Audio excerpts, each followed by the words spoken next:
ओम श्री परमात्मने नमः। तो चलिए आज के इस अध्याय में श्रीमद् भगवद गीता गीता मानव मात्र का धर्मशास्त्र है, महर्षि वेदव्यास।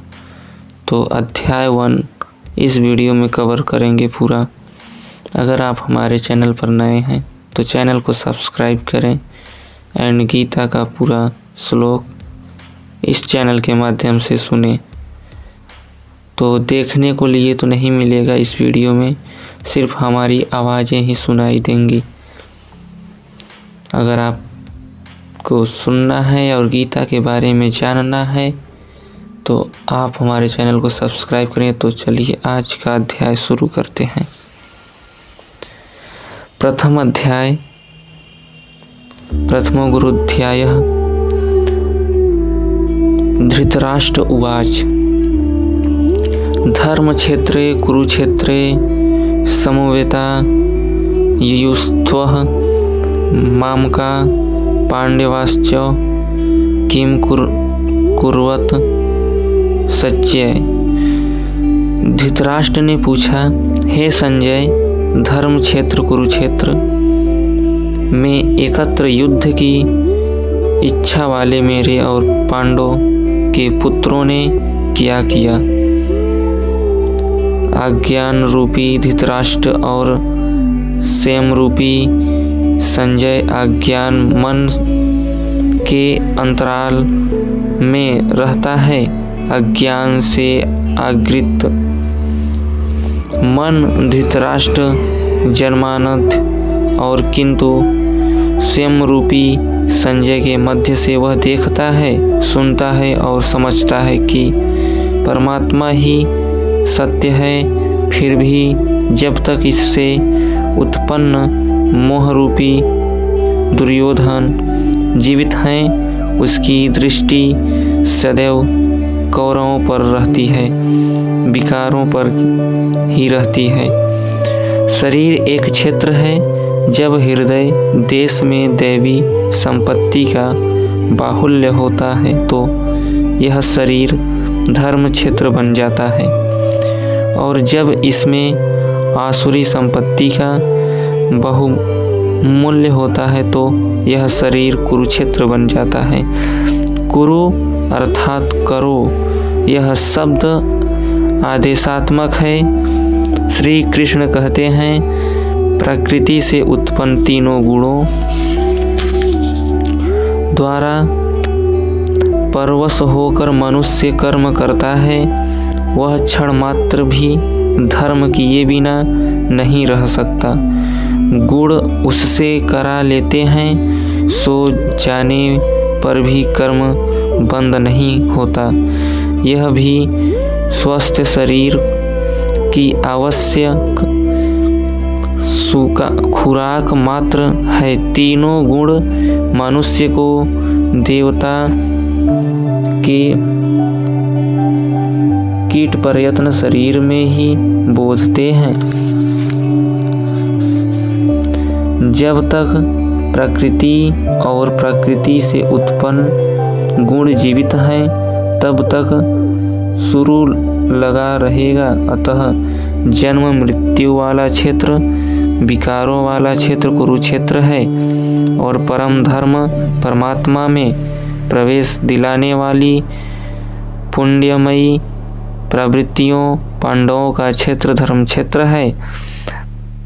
पुरातत्वविद पंजाब में काशी प्रयाग के मध्य तथा अनेकानेक स्थलों पर कुरुक्षेत्र की शोध में लगे हैं, किंतु गीताकार ने स्वयं बताया कि मैं जिस क्षेत्र में यह युद्ध हुआ वह कहाँ है। इदं शरीरं कौन्तेय क्षेत्रमित्य विधीयते। अर्जुन, यह शरीर ही क्षेत्र है और जो इसको जानता है, इसका पार पा लेता है, वह क्षेत्रज्ञ है। आगे उन्होंने क्षेत्र का विस्तार बताया, जिसमें 10 इंद्रियां, मन, बुद्धि, अहंकार, 5 विकार, ज्ञानेंद्रिय की 5 तन्मात्राएं, रूप, रस, गंध, शब्द और स्पर्श, यही इंद्रियों के 5 विषय हैं और तीनों गुणों का वर्णन है। शरीर ही क्षेत्र है, एक अखाड़ा है जिसमें लड़ने वाली प्रकृतियां 2 हैं, देवी संपद और आसुरी संपद। पांडवों को संतान और धृतराष्ट्र की संतान सजातीय और विजातीय प्रवृत्तियों, अनुभवी महापुरुष की शरण जाने पर इन दोनों प्रवृत्तियों से संघर्ष का सूत्रपात होता है। यह क्षेत्रज्ञ का संघर्ष है और यही वास्तविक युद्ध है। विश्व युद्धों से इतिहास भरा पड़ा है, किंतु इसमें जीतने वाली की भी शाश्वत विजय नहीं मिलती। ये तो आपसी बदले हैं।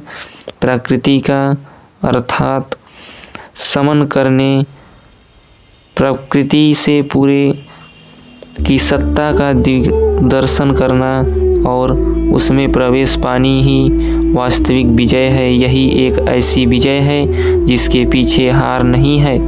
यही मुक्ति है जिसके पीछे जन्म मृत्यु का बंधन नहीं है। इस प्रकार अज्ञान से आच्छादित प्रत्येक मन स्वयं के द्वारा जन्मता है। क्षेत्रज्ञ के युद्ध में क्या हुआ, अब जैसा इसके स्वयं का उत्थान है वैसे वैसे उसे दृष्टि आती जाएगी। संजय उवाच, दूसरा श्लोक।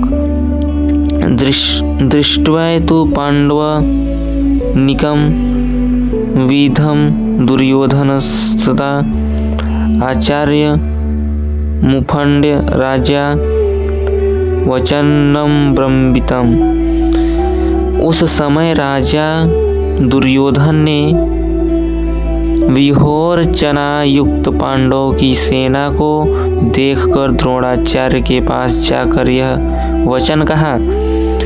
द्वैत का आचरण ही द्रोणाचार्य है। जब जानकारी हो जाती है कि हम परमात्मा से अलग हो गए हैं, यही द्वैत का भान है, वहाँ उसकी प्राप्ति के लिए तड़प पैदा हो जाती है।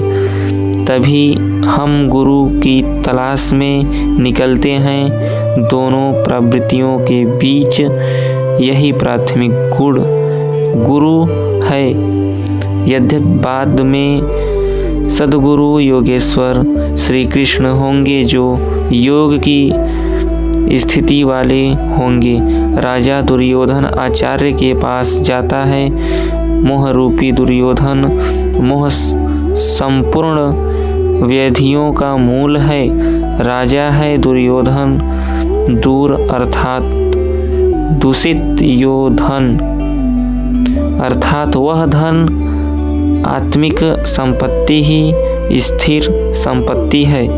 इसमें जो दोष उत्पन्न करता है वही है मोह। यही प्रकृति को ओर खींचता है और वास्तविक जानकारी के बीच प्रेरणा की प्रदान करता है। मोह है तभी तक पूछने का प्रच्छन्न भी है, अन्यथा सभी पूर्ण ही है।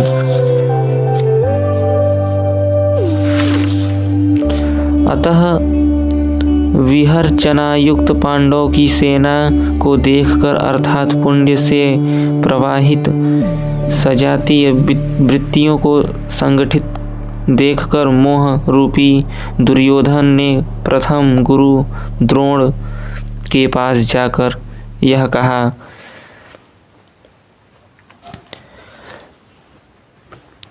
पश्यातं पांडुपुत्राणामाचार्य महन्तीं चमूं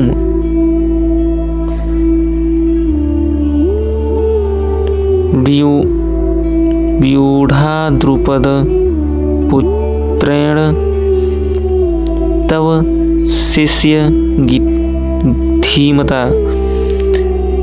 हे आचार्य, आपने बुद्धिमान शिष्य द्रौपद पुत्र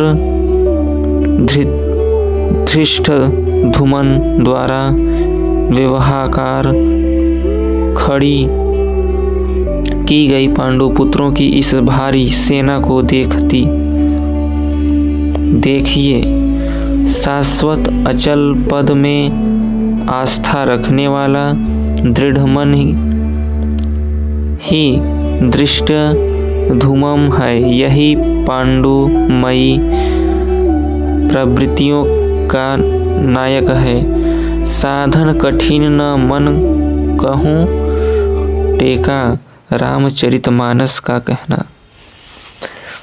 साधन कठिन नहीं, मन की दृढ़ता कठिन होनी चाहिए। अब देखें सेना का विस्तार।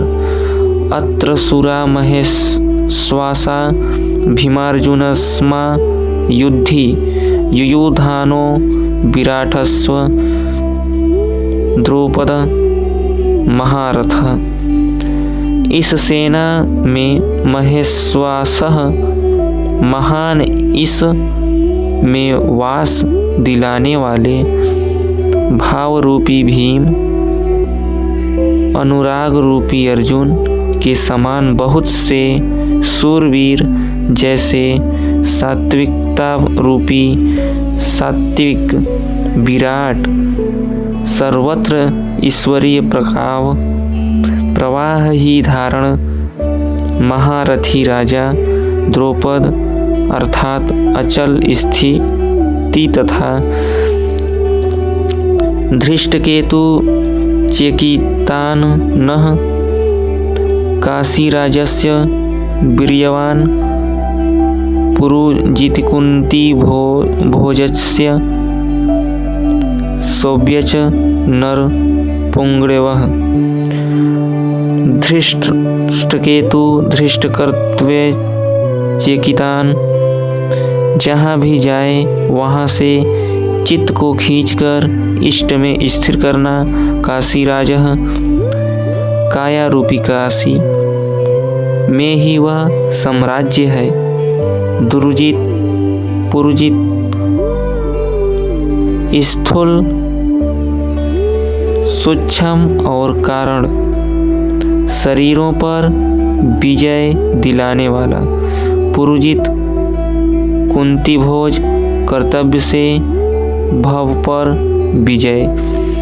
नरों में श्रेष्ठ सभ्य अर्थात सत्य व्यवहार। योधाम न्युच्छ क्रांति उत्तमोज्या वीर्यवान सौभद्रो द्रोयदे देयाच्छ सर्वएव महारथः। और पराक्रमी युद्धामन्यु, युद्ध के अनुरूप मन की धारणा, उत्तमोत्तम शुभ की मस्ती। सुभद्रा पुत्र अभिमन्यु, जब शुभ आधार आ जाता है तो मन भय से रहित हो जाता है। ऐसा शुभ आधार से उत्पन्न अभय मन आत्मनुरूपी द्रौपदी के पांचों पुत्र वात्सल्य, लाव्य, सहृदयता, सौम्यता, स्थिरता सबके सब महारथी हैं। साधन पथ पर संपूर्ण योग्यता के साथ चलने की क्षमता है। इस प्रकार दुर्योधन के पांडव पक्ष के 15-20 नाम गिनाए जो देवी संपत्ति के महत्वपूर्ण अंग हैं। विजातीय प्रवृत्तियों का राजा होते हुए भी मोह ही सजातीय प्रवृत्तियों के समझने के लिए बाध्य करता है। दुर्योधन अपना पक्ष संक्षेप में करता है।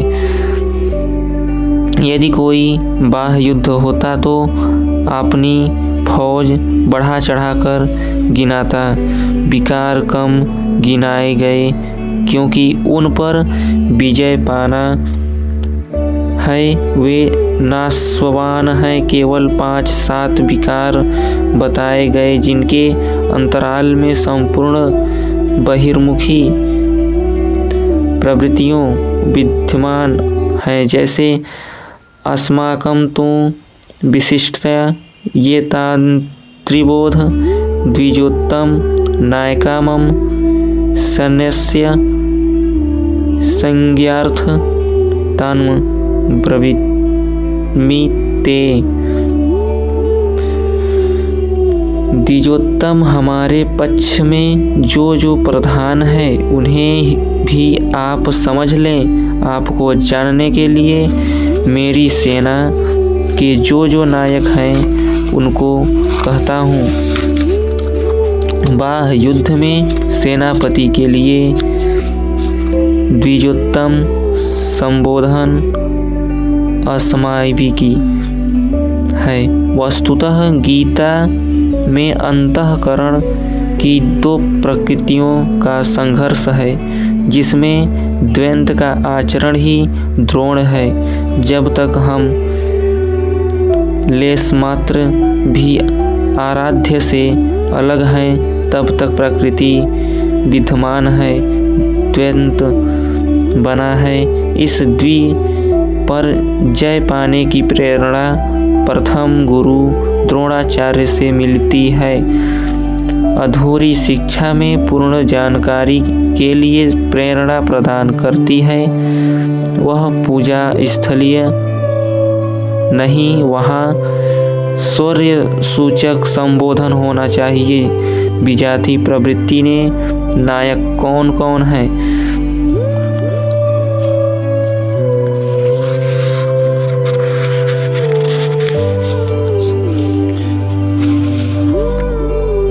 भवान्यभि स्पर्श्य कर्णच्छ कृपच्छ समिति यः अश्वत्थमा विवर्णस्यं सोमदतिस्यथैव च। एक तो स्वयं आप द्वैत के आचरण रूपी द्रोणाचार्य हैं, भ्रम रूपी पितामह भीष्म हैं। भ्रम इन विकारों का उद्गम है, अतः अंत तक जीवित रहता है, इसीलिए पितामह है। समूची सेना मर गई, यह जीवित था। सरस्या पर अचेत था, फिर भी जीवित था, यह है भ्रम रूपी भीष्म। भ्रम अंतः तक रहता है। इसी प्रकार विजाति कर्म रूपी कर्ण तथा संग्राम विजयी कृपाचार्य है। साधनावस्था में साधक द्वारा कृपा का आचरण ही कृपाचार्य है। भगवान कृपाधाम है और प्राप्ति के पश्चात संत का भी वही स्वरूप है, किंतु साधन काल में जब तक हम अलग हैं, परमात्मा अलग है, विजाति प्रवृत्ति जीवित है, मोहमयी धीराव है। ऐसी परिस्थिति में साधक यदि कृपा का आचरण करता है तो वह नष्ट हो जाता है। सीता ने दया की तो कुछ काल लंका में प्रायश्चित करना पड़ा। विश्वामित्र दयार्द्र हुए तो पतित होना पड़ा। योग सूत्रकार महर्षि पतंजलि भी यही कहते हैं। ते समाधा युपसर्गा युत्थाने सिद्ध्यमः सिंध्यः। योग दर्शन युत्थान काल में सिद्धियां प्रकट होती हैं वे वास्तव में सिद्धियां हैं, किंतु कवल्यु प्रति के लिए इत्यादि ही बड़ी दास का वल्य है जितनी निर्णय है। काम, क्रोध, लोभ, मोह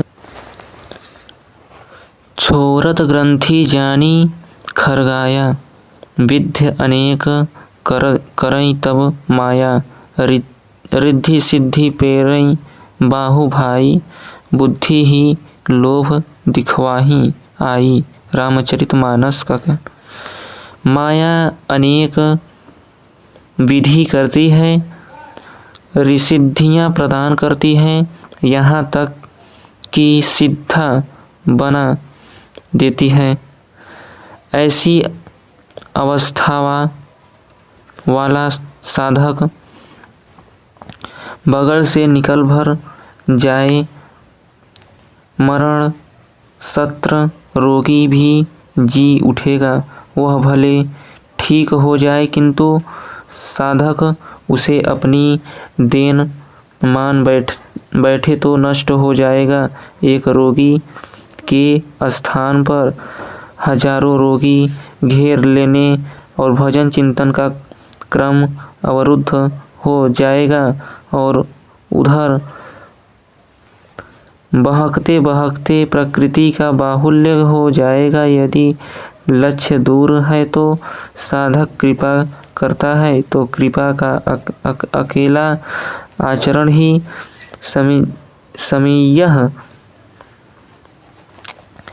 समिति यह समुच्ची सेना को जीत लेना। इसलिए साधक को पूर्ति पर्यंत इससे सतर्क रहना चाहिए। दया बिनु संत कसाई, दया करई तो फलत आई। लेकिन अधूरी अवस्था में यह विजातीय प्रकृति का दुर्धर्ष योद्धा है।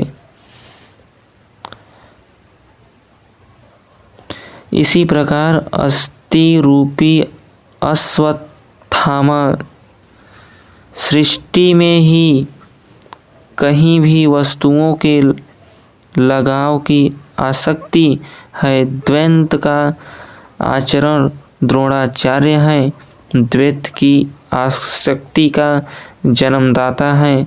शस्त्र हाथ में रखते आचार्य द्रोण की मृत्यु नहीं हो सकती थी, वह अजय थे।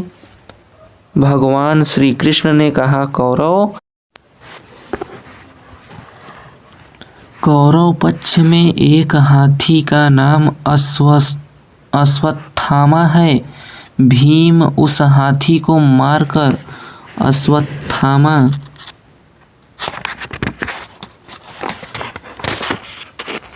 मारा गया ऐसा उद्घोष करें। इस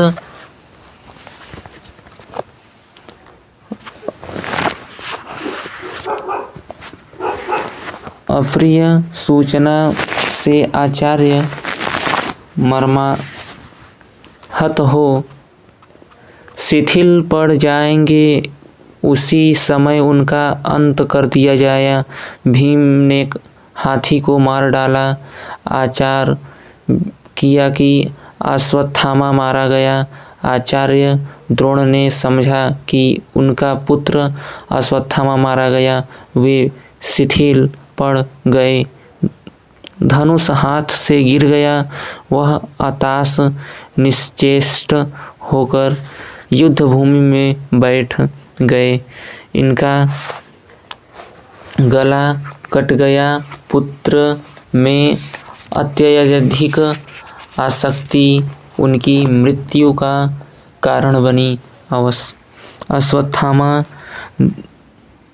दीर्घजीवी था।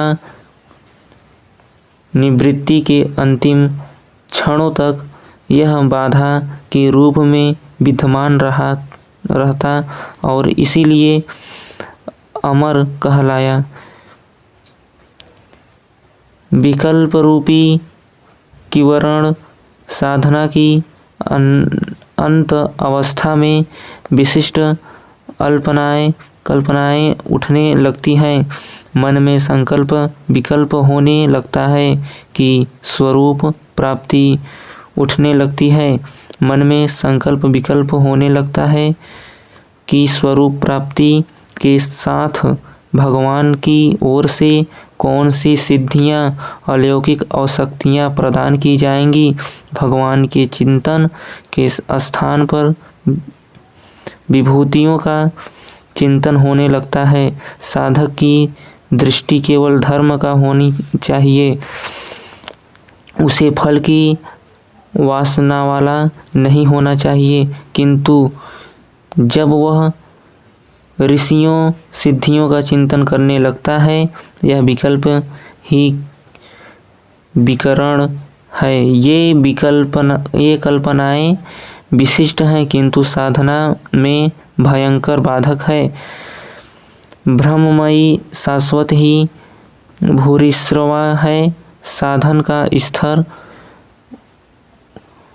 उन्नत होने पर उसकी प्रशंसा होने लगती है कि वह महात्मा है, सिद्ध है, इसमें दिव्य शक्ति है। इसके समझ लोकपाल की नत मस्तक हो जाते हैं। इस अवभाव प्रशस्ति से साधक प्रसन्न होने लगे, गदगद होकर बहकने लगे। यह ब्रह्ममयी शाश्वत ही भूरिश्रवा है। पूज्य गुरुदेव का कथन था, संसार पुष्य वृष्टि करे, प्रशंसा करे, विश्व जगगुरु कहे, तुम्हें कुछ भी नहीं मिलेगा, रोने को आंसू नहीं मिलेगा। यही भगवान तुम्हें साधु कह दे तो सब कुछ पा जाओगे, किंतु कहे चाहे कभी न कहे फिर भी तुम सर्वस्व प्राप्त कर लोगे। इस प्रकार सांसारिक प्रशंसा में बह जाना ब्रह्ममयी शाश्वत है। श्वास यही भूरिश्रवा है, प्रशंसा भूरी भूरी है, आत्मधिक है, अंतरीजित है। इससे साधना में स्राव घटाव क्षय होने लगता है। अस्तु ब्रह्ममयी श्वास भूरिश्रवा है। स्वयं का स्तर उन्नत होने पर यही हुई विकृतियों के ये नाम हैं। बाह प्रवृत्ति के अंग उपांग हैं। अन्य च बहव सूरा मदर्थे त्यक्तजीविता नानास्वप्रहरणा सर्वे युद्ध विशारदा। और भी बहुत से शूरवीर उनके शास्त्रों से युक्त मेरे लिए जीवन की आशा को त्याग कर युद्ध में डटे हैं। सभी मेरे लिए प्राण त्यागने वाले हैं, किंतु उनकी कोई ठोस गणना नहीं है। जब कौन सी सेना किन भावों द्वारा सुरक्षित है, इस पर कहते हैं अपर्याप्त तदस्माकं बलं भीष्माभिरक्षितं पर्याप्तं द्विदमेस्या बलं भीमाभिरक्षितं। भीष्म द्वारा रक्षित हमारी सेना सब प्रकार से अजय है और भीम द्वारा रक्षित इन लोगों की सेना जीतने में सुगम है। पर्याप्त है, अपर्याप्त जैसे श्लिष्ट शब्द का प्रयोग दुर्योधन की आशंका को युक्त करता है। अतः देखना है कि भीष्म कौन सी सत्ता है जिस पर कौरव निर्भर करते हैं, तथा भीम कौन सी सत्ता है जिस पर देवी संपद संपूर्ण पाठ्व निर्भर है। दुर्योधन अपनी युवस्था लेता है कि अयनेषु च सर्वेषु यथा भावमवस्थितः भीष्ममेवाभिरक्षन्तु भवन्तः सर्व एव ही। इसीलिए सब मोर्चों पर अपनी अपनी जगह स्थिर करते हुए आप लोग सबके सब भीष्म की ही सब ओर से रक्षा करें। यही भीष्म जीवित है तो हम अजय हैं। इसीलिए आप पांडवों से न लड़कर केवल भीष्म की ही रक्षा करें। कैसा योद्धा है भीष्म जो स्वयं अपनी रक्षा नहीं कर पा रहा है, कौरव को उसकी रक्षा व्यवस्था करनी पड़ रही है। यह कोई बाह्य योद्धा नहीं, भ्रम ही भीष्म है। जब तक भ्रम जीवित है तब तक विजातीय प्रवृत्तियां कौरव अजय है। अजय का यह अर्थ नहीं कि जिसे जीता ही न जा सके, बल्कि अजय का अर्थ दुर्जय है। इसे कठिनाई से जीता जा सकता है। महाअजय संसार रूपी जीती सकई सो वीर, रामचरितमानस क। यदि भ्रम समाप्त हो जाए तो अविद्या अस्तित्वहीन हो जाए। मोह इत्यादि को आंशिक रूप से बचे भी हैं, शीघ्र ही समाप्त हो जाएंगे। भीष्म की इच्छा मृत्यु थी, इच्छा ही भ्रम है। इच्छा का अंत और भ्रम का मिटना एक ही बात है। इसी को संत कबीर ने सरलता से कहा, इच्छा काया इच्छा माया, इच्छा जग उपजाया। कब कबीर जे इच्छा विवर्जित ताका पार न पाया। जहाँ भ्रम नहीं होता वहाँ अपार और अव्यक्त है। इस शरीर के जन्म का कारण इच्छा है। इच्छा ही माया है और इच्छा ही जगत है, जगत की उत्पत्ति का कारण है। सो गुरु काम्यायत तैत्तिरीयो उप ब्रह्मानंदम वल्ली अनुवाक तद्योच्छत बहुस्या प्रजायति छांदो गुरु उप। कबीर कहते हैं, जो इच्छाओं से सर्वथा रहित है, ताका पार न पाया, वे अपार अनंत असीम तत्व में प्रवेश पा लेता है। यो गुरु कामो निष्कामे आपता काम, आत्मा कामो न तस्य प्राणा उत्क्रमन्ति, ब्रह्मयोसन ब्रह्माप्यति बृहदारकम उप। जो कामनाओं से रहित आत्मा में स्थिर आत्मस्वरूप है, उसकी कभी पतन नहीं होता। वह ब्रह्म के साथ एक हो जाता है। आरंभ में इच्छा अनंत होती है और अंतो गत्वा परमात्मा प्राप्ति की इच्छा शेष रहती है। जब यह इच्छा भी पूरी हो जाती है तब इच्छा भी मिट जाती है। यदि उससे भी बड़ी कोई वस्तु होती तो आप उसकी इच्छा अवश्य करते। जब उससे आगे कोई वस्तु है ही नहीं तो इच्छा किसकी होगी।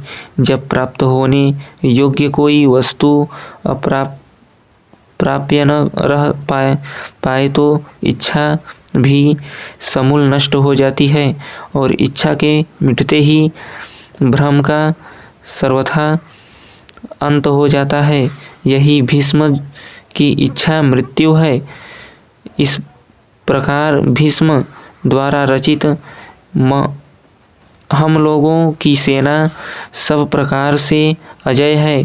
जब तक भ्रम है तभी तक अविद्या का भी अस्तित्व है। भ्रम शांत हुआ तो अविद्या की समाप्त हो जाती है। भीम द्वारा रचित इन लोगों की सेना जीतने में सुगम है। भाव रूपी भीम भावे विधते देवः। भाव में वह क्षमता है कि अविदिति परमात्मा भी विदित हो जाता है। भाव बसय भगवान सुख निधान करुण भवन। रामचरितमानस। श्री कृष्ण ने इसे श्रद्धा कहकर संबोधित किया है। भाव में वह क्षमता है कि भगवान को भी वश में कर लेता है। भाव में ही संपूर्ण पुण्यमयी प्रवृत्तियों का विकास है।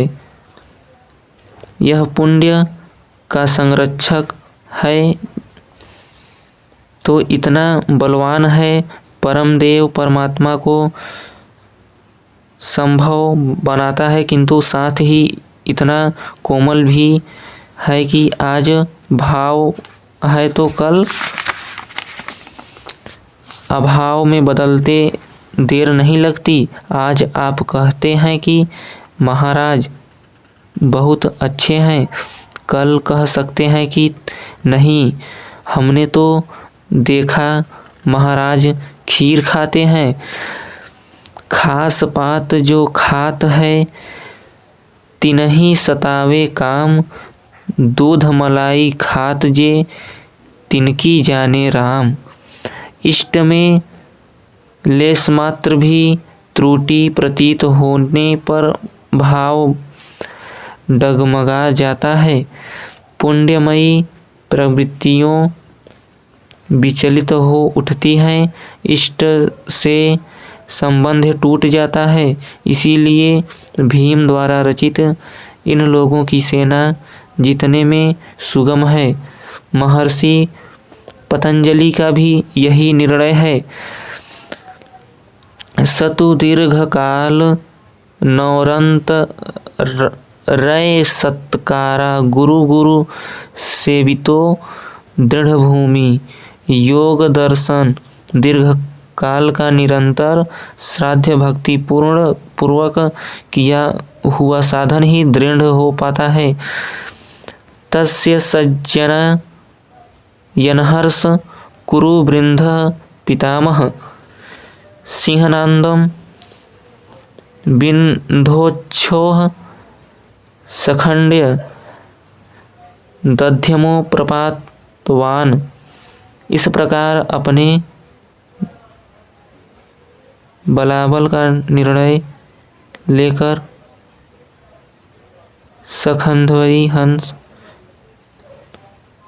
सखंध्वनि पात्रों के पराक्रम की घोषणा है कि जीतने पर कौन सा पात्र आपको क्या देगा।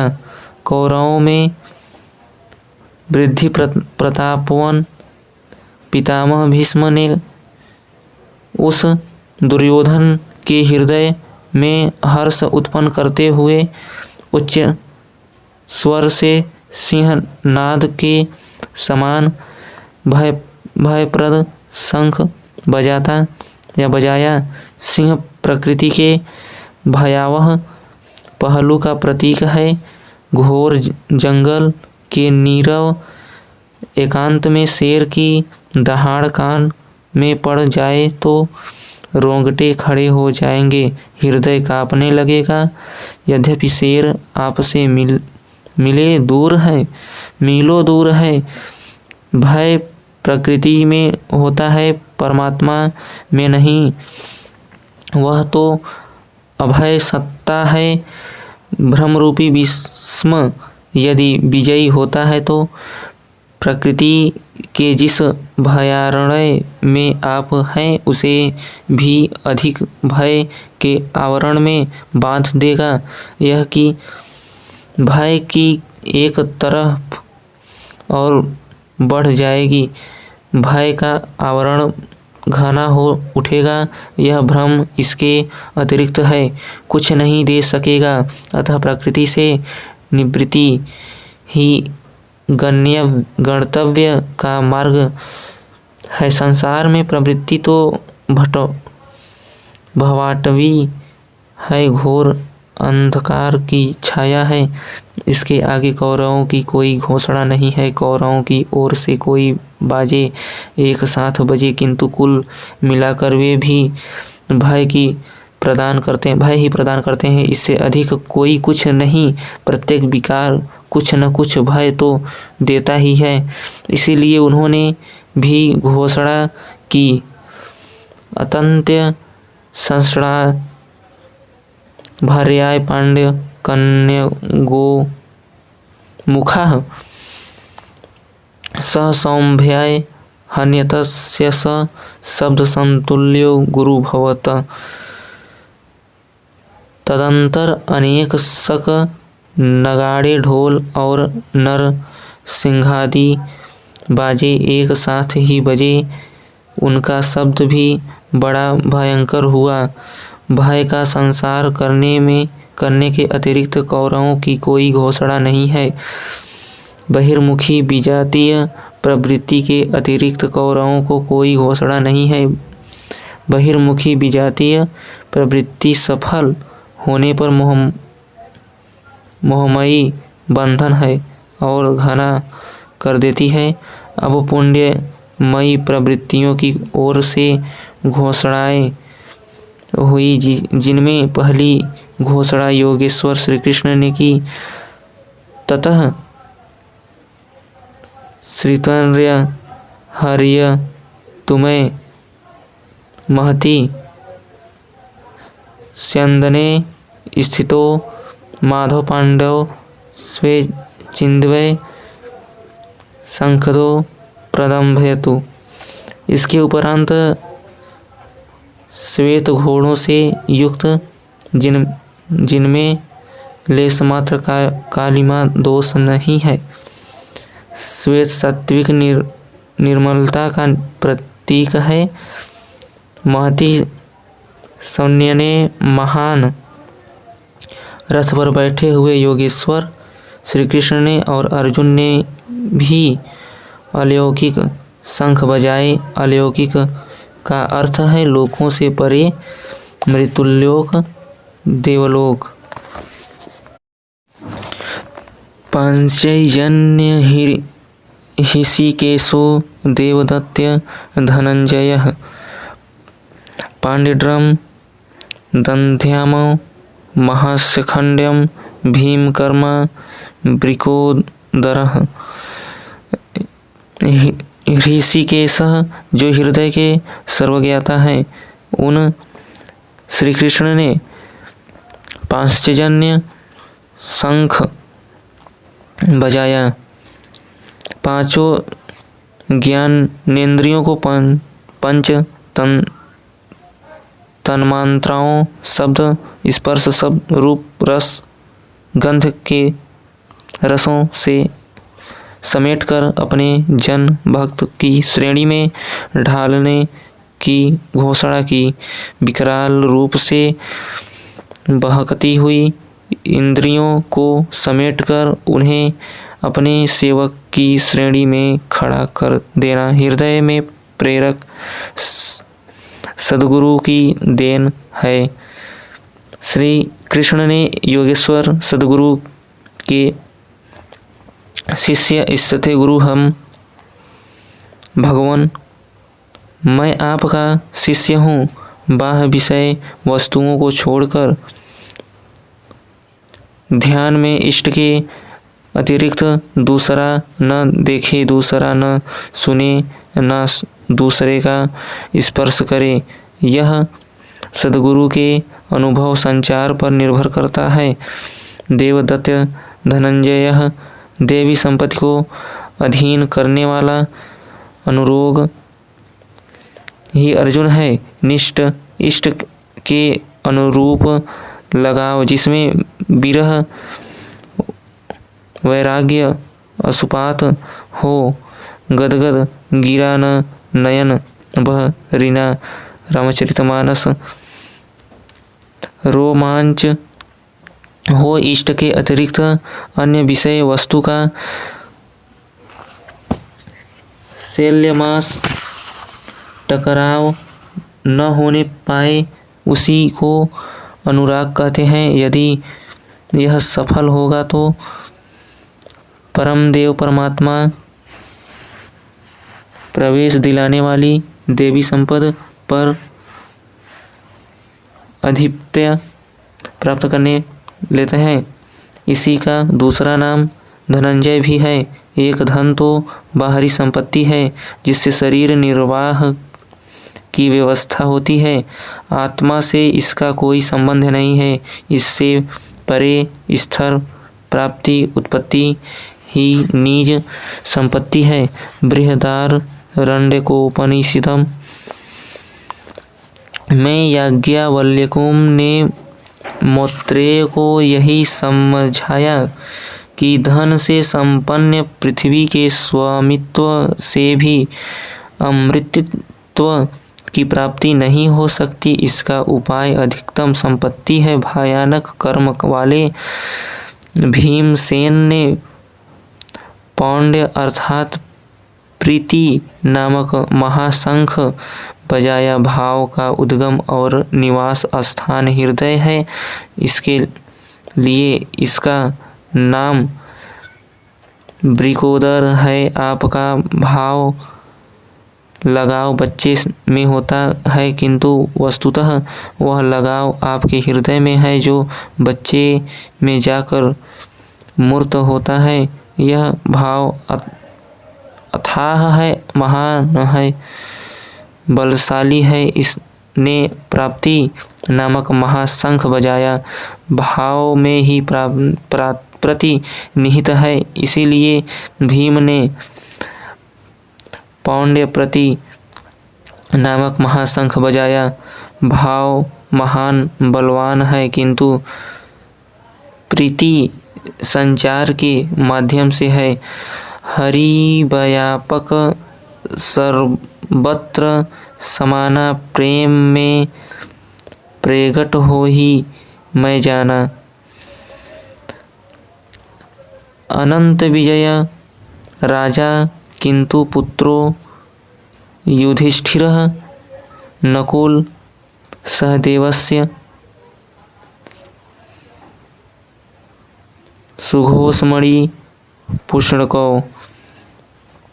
कुंती पुत्र राजा युधिष्ठिर ने अनन्य विजय नामक शंख बजाया। कर्म युरूपी किंतु कुंती और धर्म रूपी युधिष्ठिर धर्म पर धृतराष्ट्र रहेंगी तो अंध विजयमय अनंत परमात्मा में स्थिति दिलाएगा। युद्ध स्थिर शंख युधिष्ठिर प्रवृत्ति पुरुष क्षेत्रज्ञ के संघर्ष में स्थित रहता है। महान दुख से भी विचलित नहीं होता। तो एक दिन तो अनंत है, जिसका अनंत नहीं है वह है परम तत्व परमात्मा, उस पर विजय दिला देता है। नियम रूपी नकुल ने संघोष नामक शंख बजाया। ज्यों ज्यों नियम उन्नत होगा, अशुभ का शमन होता जाएगा, शुभ घोषित होता जाएगा। सशस्त्र रूपी सहदेव ने मणिपुत्र नामक शंख बजाया। मनीषियों ने प्रत्येक शाश्व को बहुमूल्य मणि की संज्ञा दी है। तेरी हीरा जैसी श्वास बातों में बीती जाए बिंदु। एक सत्संग तो वह है जो आप सत्पुरुषों की वाणी से सुनते हैं, किंतु यथार्थ सत्संग आंतरिक है। श्री कृष्ण के अनुसार आत्मा ही सत्य है। इस वीडियो का संपूर्ण निचोड़ यहीं से अब शुरू होने वाला है। इसे ध्यान से सुनिएगा और हमारे चैनल पर नए हैं तो सब्सक्राइब करिएगा। और आप इस वीडियो के लास्ट में नेक्स्ट पार्ट लिख सकते हैं ताकि अगला अध्याय मैं जल्द लेकर आऊं। तो चलिए शुरू करते हैं। संजय उवाच का निचोड़। एवं मुक्त्वार्जुन संख्याय रथोपस्थ उपाविश्यत विसृजय संसरं चापम शोक संविग्रम मानसः। संजय बोला कि रणभूमि में शोक से उद्विग्न मन वाला अर्जुन इस प्रकार कहकर बाण सहित धनुष को त्याग कर रथ के पिछले भाग में बैठ गया, अर्थात क्षेत्रज्ञ के संघर्ष में भाग लेने में से पीछे हट गया। तो निष्कर्ष में क्या है? गीता क्षेत्रज्ञ के युद्ध का निरूपण है। यह ईश्वरीय विभूतियों से उत्पन्न भगवत स्वरूप को दिखाने वाला गायन है। यह गायन जिस क्षेत्र में होता है वह युद्ध क्षेत्र शरीर है, जिसमें दो प्रवृत्तियां हैं, धर्म क्षेत्र और कुरुक्षेत्र उन सेनाओं का स्वरूप है और उनके बल का आधार बताया। संख्य ध्वनि से उनके पराक्रम की जानकारी मिली। तदंतर जिस सेना से लड़ना है उसका निरीक्षण हुआ, जिसकी गणना 18 अक्षौहिणी लगभग 6.5 अरब कही जाती है, किंतु वस्तुतः वे अनंत हैं। प्रकृति के दृष्टिकोण को एक इष्टमुखी प्रवृत्ति देवी संपद, दूसरी बहुमुखी प्रवृत्ति आसुरी संपद, दोनों प्रवृत्ति ही है। एक इष्ट की ओर उन्मुख करती है, परम धर्म परमात्मा की ओर ले जाती है, और दूसरी प्रवृत्ति के विश्वास दिलाती है। पहले देवी संपद को साधकर आसुरी संपद पर अंत किया जाता है, फिर शाश्वत सनातन परम ब्रह्म के दिग्दर्शन और इसमें स्थित के साथ देवी संपद को आवश्यकता नहीं रह जाती है। युद्ध का परिणाम निकल जाता है। अर्जुन को सैन्य निरीक्षण में अपना परिवार ही दिखाई पड़ता है, जिसे मारना है। जहाँ तक संबंध है उतना ही जगत है। अनुराग के प्रथम चरण में पारिवारिक मोह बोधक बनता है। साधक जब देखता है कि मधुर संबंधों से इतना विच्छेद हो जाएगा जैसे वे थे ही नहीं, तो उसे घबराहट होने लगती है। स्वजना शक्ति को मारने में उसे अकल्पना दिखाई देने लगता है। प्रचलित रूढ़ियों में अपना बचाव ढूंढने लगता है। जैसा अर्जुन ने कहा कि उसने कहा कुल धर्म ही सनातन धर्म है। इस युद्ध में सनातन धर्म नष्ट हो जाएगा। कुछ की स्त्रियां दूषित होंगी, वर्ण संकर पैदा होगा, जो कुल और कुलघातियों को अनंत काल तक नरक में ले जाने के लिए ही होता है। अर्जुन अपनी समझ से सनातन धर्म की रक्षा के लिए विकल्प है। उसने श्री कृष्ण से अनुरोध किया कि हम लोग समझदार होकर भी यह महान पाप क्यों करें, अर्थात श्री कृष्ण भी पाप करने जा रहे हैं। अंततो गत्वा पाप से बचने के लिए मैं युद्ध नहीं करूँगा। ऐसा करता हुआ हताश अर्जुन रथ के पिछले भाग में बैठ गया।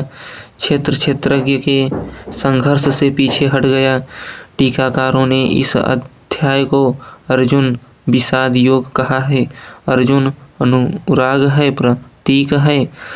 सनातन धर्म के लिए विकल होने वाले अनुरागी का विषाद योग का कारण बनता है।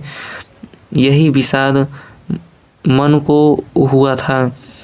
हृदय बहुत दुख लाग जन्म गयौ हरि भक्ति बिनु। रामचरितमानस। संशय से पढ़कर ही मनुष्य विषाद करता है। उसे संदेह था कि वर्ण संकर पैदा होगा जो नरक में ले जाएगा। सनातन धर्म के नष्ट होने पर भी उसे विषाद था। अतः विषय विषाद योग का सामान्य नामकरण इस अध्याय से लिए उपयुक्त है। अतः ओम तत्सदिति श्रीमद्भगवद्गीता सुपनिषत्सु ब्रह्म विद्यायां योगशास्त्रो श्रीकृष्णार्जुन संवादे संशय विषाद योगो नाम प्रथमो गुरोध्यायः। इस प्रकार श्रीमद्भागवत रूपी गीता रूपी उपनिषद एवं ब्रह्म विद्या तथा योग शास्त्र विषयक श्री कृष्ण और अर्जुन के संवाद से संशय विषाद योग नामक प्रथम अध्याय पूर्ण होता है। इति श्रीमत्परमहंस परमानन्दस्य शिष्य स्वामी गीतस्य श्रीमद्भगवद्गीतायाः संभय विषाद योगो नमः प्रथमो गुरुध्यायः। इस प्रकार श्रीमद् परमहंस परमानंदस्य के शिष्य स्वामी अगणानंदस्य श्रीमद्भगवद्गीता के भाष्य यथार्थ गीता संशय विषाद योग नामक पहला अध्याय पूर्ण होता है। हरि ओम तत्सम। हरि ओम तत्सम। आप देख रहे हैं इलेवेंट योर माइंड। अपने माइंड को, अपनी सोच को दूसरों से बेहतरीन बनाओ। सोचने की क्षमता, समझने की क्षमता को उच्च ले जाने के लिए हमारे चैनल को सब्सक्राइब करें। एंड गीता की पूरी ज्ञान को सुनने के लिए वॉइस ओवर, सिर्फ वॉइस की तरीके से, तो हमारे चैनल को सब्सक्राइब करें एंड लिखें नेक्स्ट अध्याय पार्ट 2। मैं नेक्स्ट अध्याय जल्द ही लेकर आऊँगा। धन्यवाद। मिलते हैं नेक्स्ट वीडियो में।